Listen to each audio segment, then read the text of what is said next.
Welcome, folks. As always, we really appreciate you tuning in and listening.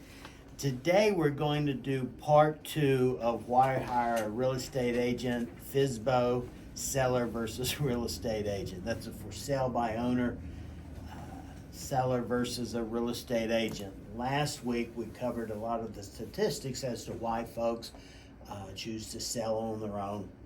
First and foremost, of course, to save the commission. And we covered a lot of different statistics regarding the pros and cons. And then we started why hire a real estate agent specifically. We covered one, recommend an appropriate price. And that's normally the number one reason that real estate agents are retained.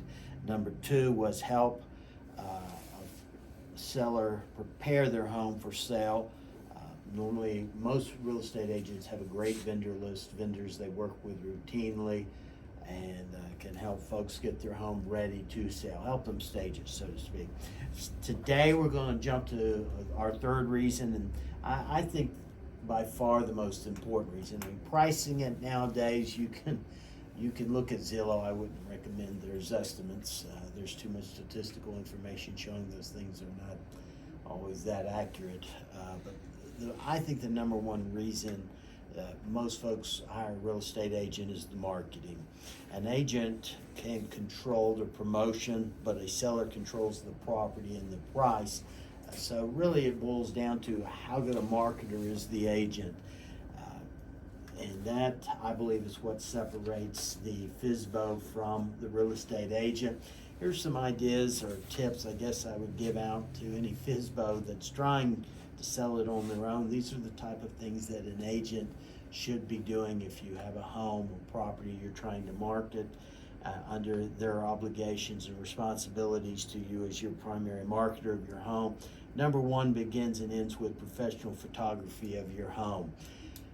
It's a beauty contest. Folks go on these national websites, Realtor.com, Zillow, Trulia, Homes.com, Home Finder, and they're looking at all these different homes. So you want photos that help your home stand out. Put a shine, so to speak, kind of like selling a car.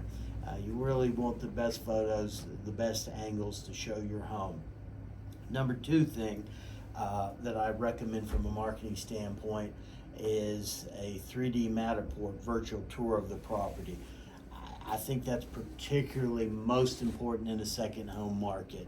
A lot of our buyers are out of the area. They're down in Atlanta, Florida, Texas, and they can look at the photos, but they have no idea the floor plan of the home. If you get a 3D Matterport virtual tour of your property, when you click and you open up that property, you literally can take a walk through the home. You can look up, you can look down, you can look left, you can look right, and just with the cursor walk through the home.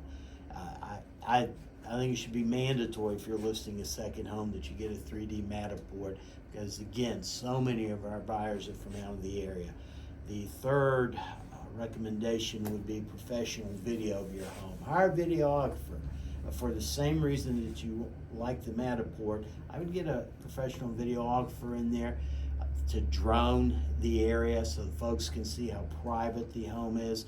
You know, neither professional photography nor the 3D Matterport will capture the area quite like a drone video of the area. So I would hire a professional videographer to come in and take drone photos of the home, how you get to the home, and then that allows the agent to go into the home and highlight the key factors, the pluses of the home. And we touched upon drone photography. You definitely want drone photography. That was a game changer in our market.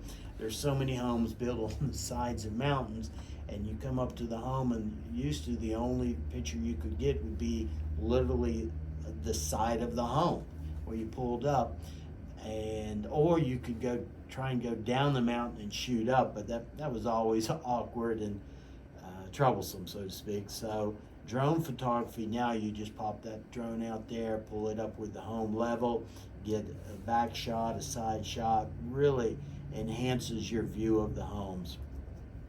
Besides a 3D virtual tour, you can also, some of the national websites are not keen on linking or attaching to the Matterport websites or Matterport virtual tours. So you may want to get just a standard virtual tour also that can link to some of these national websites that folks are using.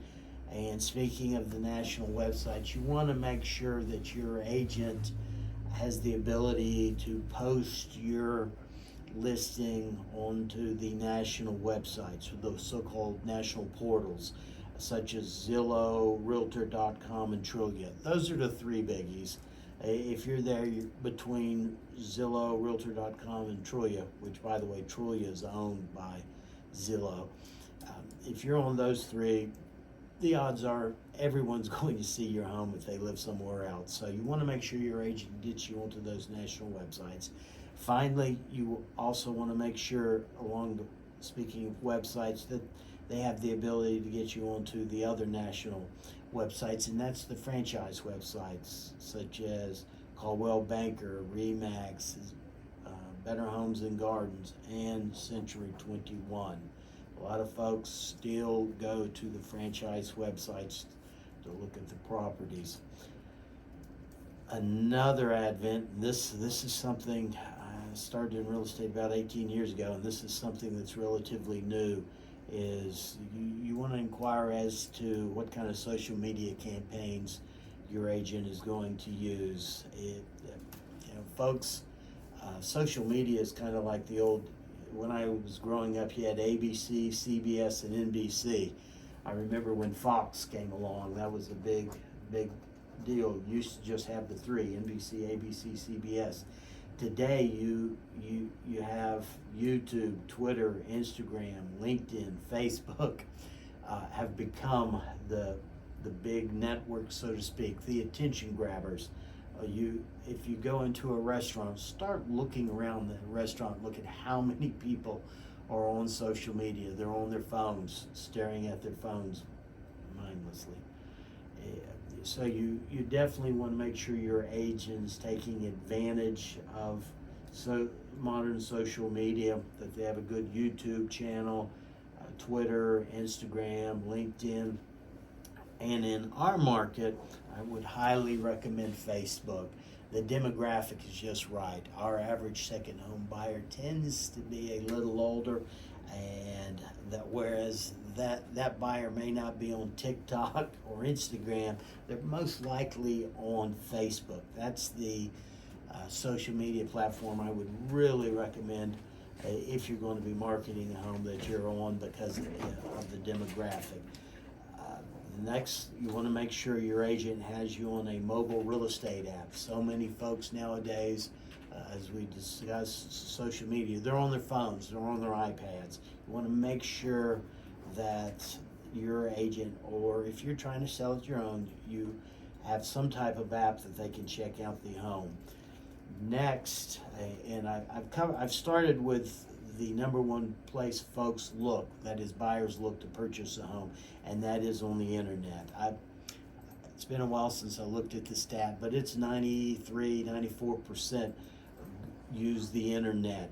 That's the number one source buyers use. I think in a second home market is probably 100%, because they can't go down to 7-Eleven or Circle K and pick up a real estate magazine. So you definitely have to have a very strong online exposure. But next, you want a very strong exposure offline, and that is real estate agents. The number two exposure is real estate agents. Even if you are trying to sell it yourself, you want real estate agents to know about your home.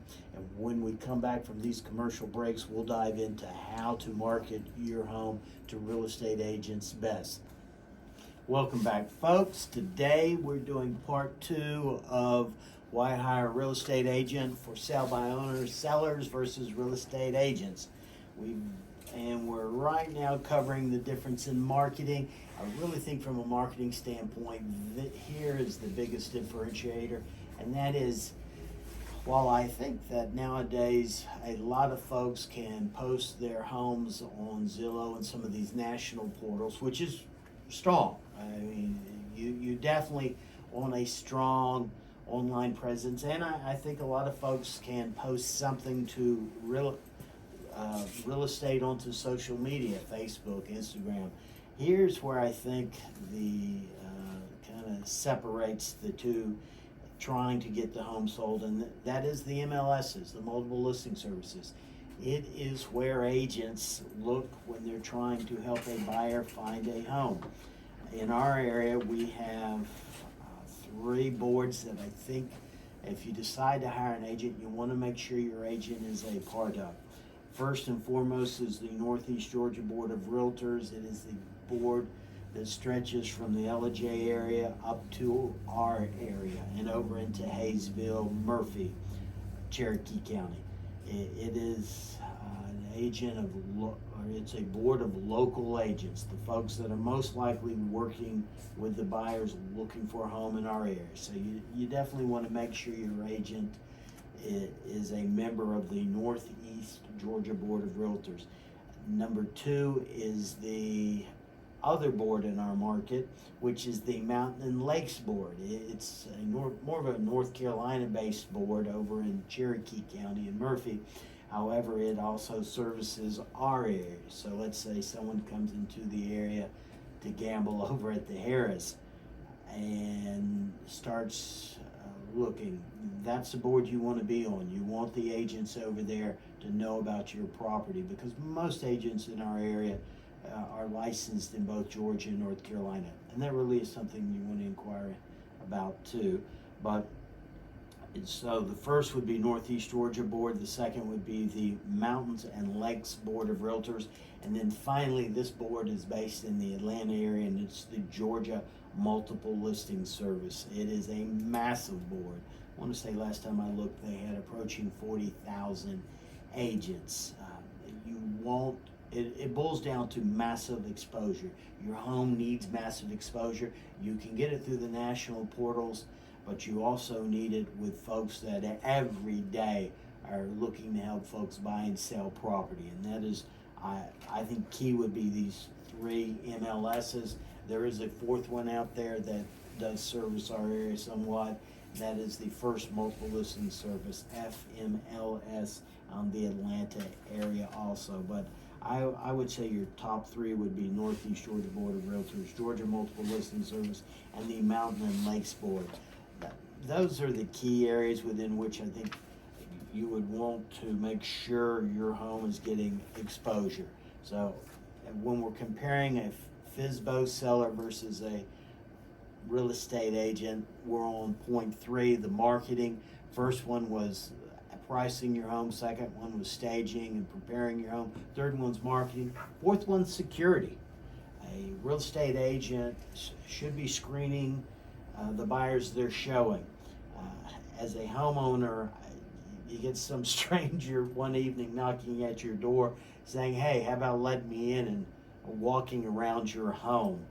You're all alone, showing some stranger your home. Maybe not the best scenario, although up here is pretty, I find it pretty safe from where I come. But agents should be screening, and so from a security standpoint, I think that is of value.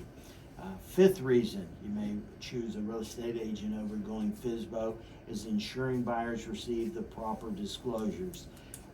In Georgia, the proper disclosures tend to be the residential property disclosure, and then if it's the big one is the federal one, lead-based paint. You definitely, if your home's built 1978 or prior, you definitely want a lead-based paint disclosure. In some areas, the lead-based paint disclosure is used, period, because if there's any aspect of your home that potentially has lead-based paint, for example, you brought in that beautiful antique fireplace mantle, is there lead-based paint on it? So you may want to consider getting the lead-based paint disclosure. And then finally, over in North Carolina, you have the standard residential property disclosure as you have in Georgia, but they also have a disclosure wheel called the MOG, and that's mineral, oil, and gas rights. Have you, or do you plan to sell separately your mineral, oil, or gas rights? those are things that an agent will go over and assist you in completing. My only advice on that is always tell the truth. As a lawyer, I've prepared literally thousands of folks for depositions, and I used to have one rule: always tell the truth. The truth may help your case, may hurt your case, but a lie will kill your case. And the same is true in completing disclosures. You always want to make sure your client tells the truth. So if you're a FSBO and you're doing these forms, make sure you tell the truth. And that sometimes you may say, well, that's obvious. Yeah, no. Your yes can be yes and your no can be no, but so often people check no when they really don't know. So yes, you know, yeah, that's easy. But a no, you say, no, I'm not aware of that. Well, it could be the better answer there is, I don't know. Just depends on the question and your knowledge. The sixth reason why hiring a real estate agent may make more sense than trying to sell it your own is reviewing offers and negotiating the deal. I think experience matters no matter what you do in life. The average consumer probably sells 2 or 3 homes in their lifetime. Now, don't get me wrong, I met someone recently that bought and sold over 20 homes. They have quite a bit of experience, but I do this 6-7 days a week, have for 18 years. I've sold nearing 300 properties in the last couple of years. So I do think experience helps. You want to make sure you have a bulldog negotiator, someone who, when I say bulldog negotiator, they take everything into account. It may be that price isn't your chief concern. It may be that selling it timely, quickly, is actually more important to you than getting top dollar. You'd be willing to take a little less than the market might bear if they could close more quickly. These are things that your agent could market for and negotiate for. So you want to make sure that you have a great experienced negotiator. And finally, the agent makes sure everything gets wrapped up by closing. Normally, we have an inspection period, or what we call a due diligence period, both in the state of North Carolina and Georgia, wherein the buyer comes in and performs various inspections, home inspector, radon inspection, septic inspection, wood infestation inspection. There's various inspections. Well, then there's going to be a second negotiation, and that negotiation oftentimes, depending on the agent and the buyer's agent and where the buyer is from, they'll try and reduce the price $20,000, $30,000, $40,000 when the truth is maybe a couple grand. So you need to make sure you have a negotiator in negotiating the original purchase sale contract and then any repair issues prior to the closing, and you want to make sure the agent assists you and walks you through the closing.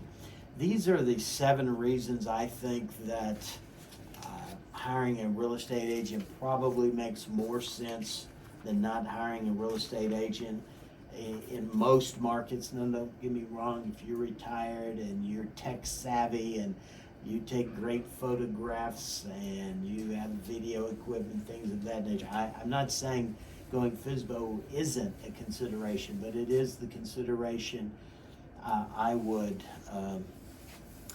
I probably wouldn't try and FSBO it unless I had a great deal of skill. The days of just putting a sign out front and hoping that it sells is over, and that's particularly true in a second home market.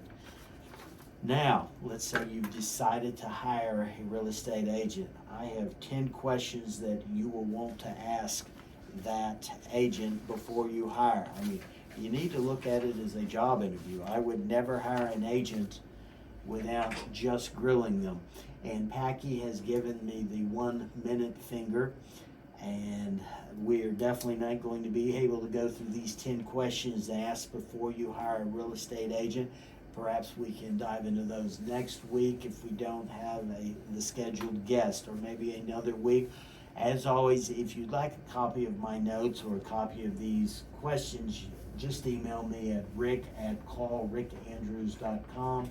That's rick@callrickandrews.com. I can shoot you a copy of the 10 questions to ask an agent before hiring them, because it's one of your biggest assets most likely, so you really want to grow that agent over. Folks, I really appreciate you listening, and as always, if you have any real estate questions you'd like us to cover, please give me a call at 828-557-9139 or email me at rickandrews@callrickandrews.com. That's Rick Andrews. Thank you for listening.